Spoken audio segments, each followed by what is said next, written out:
Stress तब नहीं आता जब हम मुश्किल काम को करते हैं, स्ट्रेस तब आता है जब हम ऐसे कामों को टालते हैं जिनको हम कर सकते थे। इसी आदत को प्रोक्रेस्टिनेशन कहा जाता है, जिससे मेजॉरिटी ऑफ लोग ग्रसित हैं। इसी के हम डिफरेंट स्टेजेस के बारे में बात करते हैं। देखो, प्रोक्रेस्टिनेशन ऐसे ही शुरू नहीं होता। शुरुआत होता है कन्फ्यूजन से, हमें कुछ समझ नहीं आ रहा होता और हम इसको टरकाते जाते हैं। और जब ये प्रॉब्लम अनचेक्ड रहती है, इसके ऊपर हम काम नहीं करते हैं, तो ये धीरे धीरे हमारे अंदर सेल्फ डाउट पैदा करता है और हमको लगता है कि ये काम मैं कर भी पाऊँगा या नहीं कर पाऊँगा। और उसके बाद हम धीरे धीरे केयरलेस हो जाते हैं। हमको लगता है कि चलो ठीक है यार, देख लेंगे, जो टाइम होगा उसके हिसाब से, अभी तो टाइम है। ये जो 3 स्टेजेस हैं, अगर आप यहाँ खड़े हो तो आपका यहाँ से निकलना मुमकिन है, इस आदत से रिकवर करना मुमकिन है। लेकिन इनके बाद की जो 2 स्टेप है वो थोड़े ज़्यादा घातक है। क्या? कि भैया अब तो बहुत देर हो गई, अब उसको इस काम को करने की उपयोगिता ही महसूस नहीं हो रही है। और देन उसके बाद वो क्या हो जाता है, अब फ़र्क ही नहीं पड़ता, एकदम उदासीन हो गया है।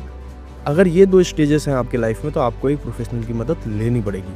अगर आप शुरुआती 3 दौर पे हो, 3 स्टेप्स पे हो, तो क्या कदम उठा सकते हो? बेसिक है, जिनको आपने हमेशा से दरकिनार किया है। आप सिंपल जाओ, अपनी प्रायोरिटी की लिस्ट बनाओ, बताओ खुद को कि कौन सा काम आपके लिए क्यों ज़रूरी है।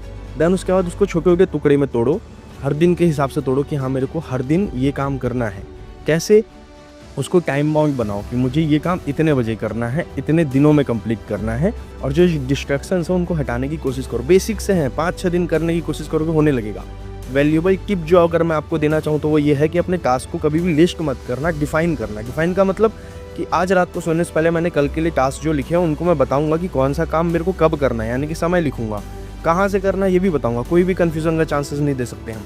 और कितना करना है, टारगेट बनाओ डेली बेसिस पे। बहुत सिंपल सा है, सब आपको पता है, बस फॉलो करने की देरी है। हाँ, एक चीज़ हो सकती है कि आपको अकाउंटेबिलिटी पार्टनर की आवश्यकता पड़े, यानी से कोई पूछे आपसे, क्योंकि वो सीरियसनेस आपके अंदर तभी आएगी।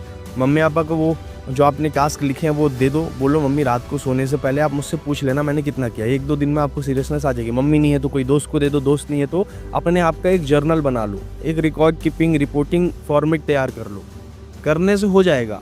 और अगर आप ये 2 स्टेजेस पे हो तो प्लीज़ सीक हेल्प। आपको लगता है नहीं हो पा रहा है तो इतना समय बर्बाद मत करो, किसी प्रोफेशनल के पास जाओ, किसी मेंटर को चुनो, वो आपको गाइड करेगा। ध्यान रखिए।